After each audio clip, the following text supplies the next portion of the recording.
जय श्री कृष्ण। आपका स्वागत है आज के एपिसोड में। आज हम बात करने जा रहे हैं राशियों की सीरीज में अपनी अगली राशि मतलब धनु राशि के बारे में। ये राशियों की सीरीज की 9वीं राशि है और इसके मालिक हैं गुरु बृहस्पति। धनु राशि के लोगों के क्या गुण होते हैं, क्या दोष होते हैं, क्या करना इनकी लाइफ के लिए अच्छा रहता है, क्या इनको शुभ फल देने वाली चीजें होती हैं, आज हम इनके बारे में बात करेंगे। और जैसा मैं अपने राशियों की सीरीज के हर एक वीडियो की शुरुआत में ही बता देता हूं कि राशियां मेनली दो तरह की होती हैं, एक होता है सन साइन और एक होता है मून साइन।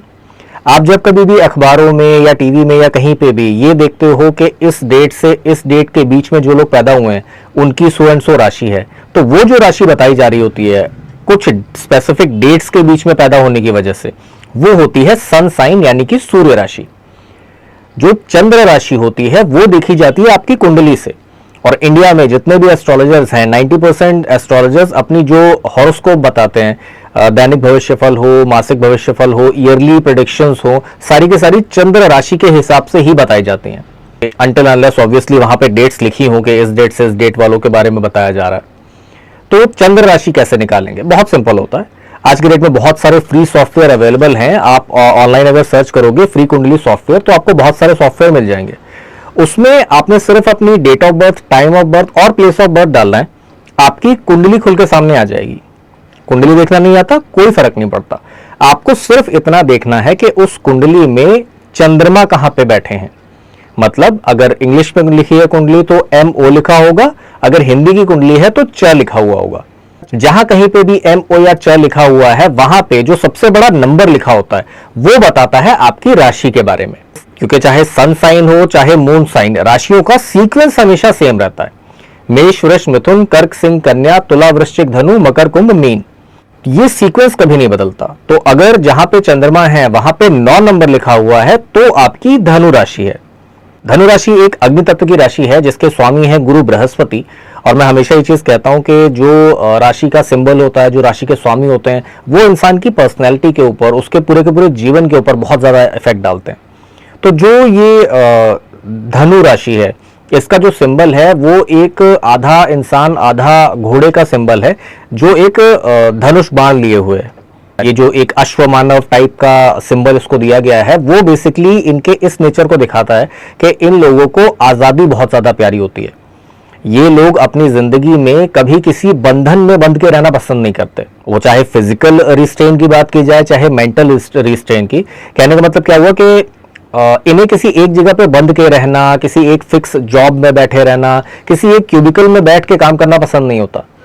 इन्हें कोई जो रूढ़िवादी सोच है, पुराने टाइप के ख्याल के लोग हैं, उनकी जो सोच है वो पसंद नहीं आती। ये मॉडर्न जमाने के लोग होते हैं, जमाने के साथ चलना इन लोगों को पसंद होता है। इन लोगों की जो एक स्पेसिफिक विचारधारा होती है उसे कोई बदल नहीं सकता। समय के साथ चलने वाले ये लोग होते हैं, विचारों की एकदम खुलापन रखते हैं, नई चीजों को अडेप्ट करने का इनमें बहुत अच्छा गुण होता है।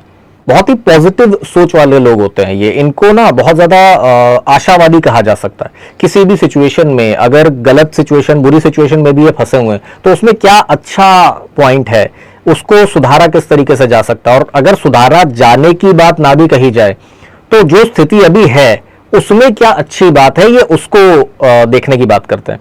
मतलब ग्लास हाफ फुल वाली बात करते हैं कि प्रॉब्लम है तो ठीक है, लेकिन उस प्रॉब्लम की सिचुएशन में भी क्या अच्छा है ये उसे ढूंढने को हमेशा तैयार रहते हैं। धनु राशि के लोग बहुत ही साहसी स्वभाव के भी माने जाते हैं। ये लोग बहुत ज्यादा एक्सप्लोर करना, चीजों को पसंद करते हैं, जगह अलग अलग जगहों पर जाना, घूमना इनको बहुत ज्यादा पसंद होता है। एनर्जी बहुत ज्यादा होती है इनके शरीर में, तो ये कोशिश करते हैं हमेशा नई नई जगहों पर जाने की, एक्सप्लोर करने की। पढ़ाई लिखाई की जो चीज़ें होती हैं, नई नई चीज़ें सीखने की जो चीज़ होती है वो इनको इनकी लाइफ में बहुत ज़्यादा पसंद होती है। गुरु बृहस्पति इनके स्वामी ग्रह हैं तो वो वाली जो चीज़ होती है, नई नई चीज़ें सीखना, दूसरों को सिखाना, ज्ञान देना, इन्हें बड़ा पसंद होता है। गुरु बृहस्पति को आध्यात्म का कारक भी माना गया है, तो ये लोग आध्यात्मिक किस्म के भी होते हैं, रिलीजन में मानने वाले होते हैं। इन लोगों को अगर आप कभी भी देखोगे तो ये दूसरों का परोपकार करते हुए, भला करते हुए दिखाई देंगे।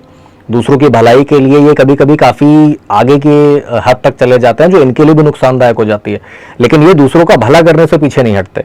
परोपकार की भावना इनके अंदर जरूर होती है। लोगों में ये बहुत ज्यादा पॉपुलर होते हैं, ये जिस किसी के भी पास में जाते हैं इनका व्यक्तित्व इतना प्रभावशाली होता है कि लोग इन्हें पसंद करते हैं।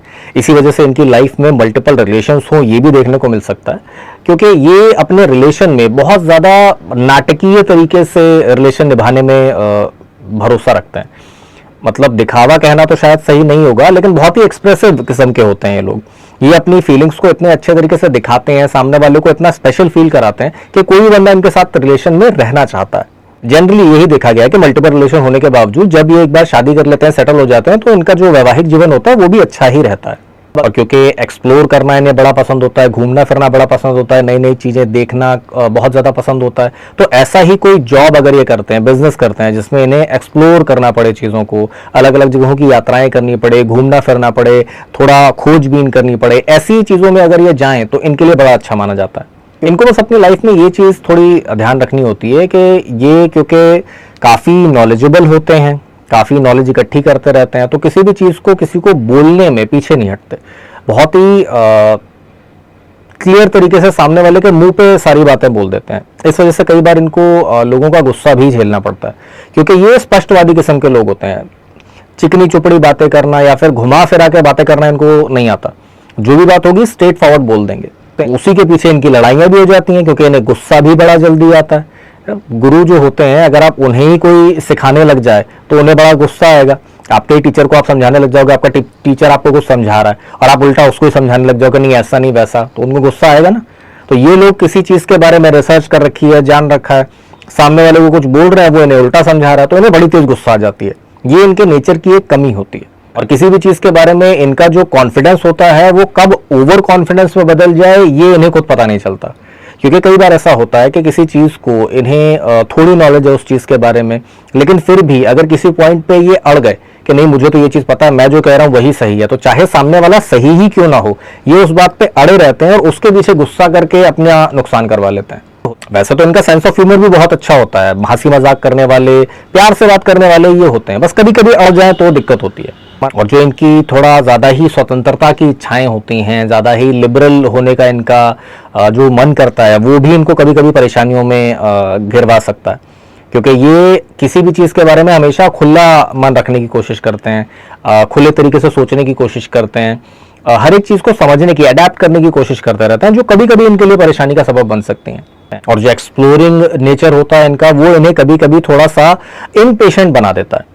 ये किसी भी चीज के बारे में जल्दी से जल्दी पूरी की पूरी नॉलेज ले लेना चाहते हैं, ये पेशेंस रखना थोड़ा भूल जाते हैं, जो इनके लिए कभी कभी नुकसान करता है। और इनके लिए सबसे अच्छी सलाह यही कही जाती है कि इन्हें जल्दबाजी से बचना चाहिए। अपनी लाइफ में जो भी काम ये कर रहे हैं धीरे धीरे, शांति से, आराम से अगर करेंगे तो अपनी लाइफ में बहुत आगे जा सकते हैं। जल्दबाजी में चीजें करने की कोशिश करेंगे तो इनको नुकसान उठाना पड़ सकता है। अपनी बात दूसरों को समझाने के लिए कुछ अगर ये कहना चाहते हैं, उसी चीज को अगर प्यार से, नम्रता से कहेंगे तो इनके लिए ज्यादा अच्छा रहेगा। सामने वाला अगर नहीं भी मान रहा है तो उस चीज को छोड़ दो। आपके पास जिस चीज की नॉलेज है, सामने वाला नहीं लेना चाह रहा, क्यों जबरदस्ती देनी है?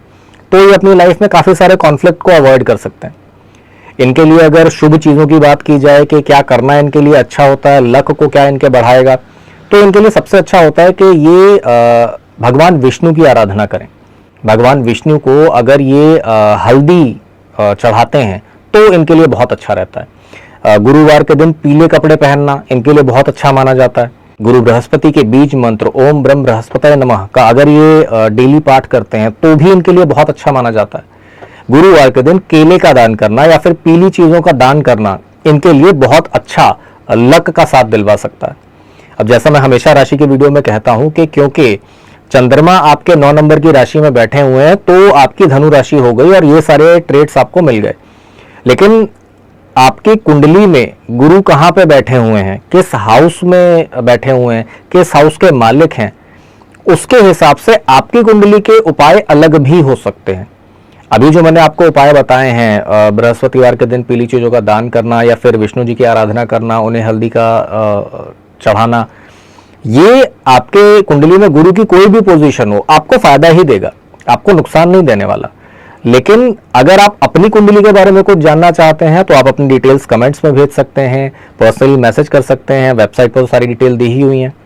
इसके अलावा अगर आपका और कोई क्वेश्चन हो, आप और किसी टॉपिक के बारे में कुछ जानना चाहते हो तो भी अपने कमेंट्स में ये चीज़ बता सकते हैं, मैसेजेस में ये बात बता सकते हैं। उन्हीं के ऊपर मैं ज़्यादातर वीडियोज़ बनाता भी हूँ। अब आज का जो वीडियो है धनु राशि के बारे में वो यहीं तक रहेगा। अब आपसे मिलेंगे अगले एपिसोड में, तब तक के लिए जय श्री कृष्ण।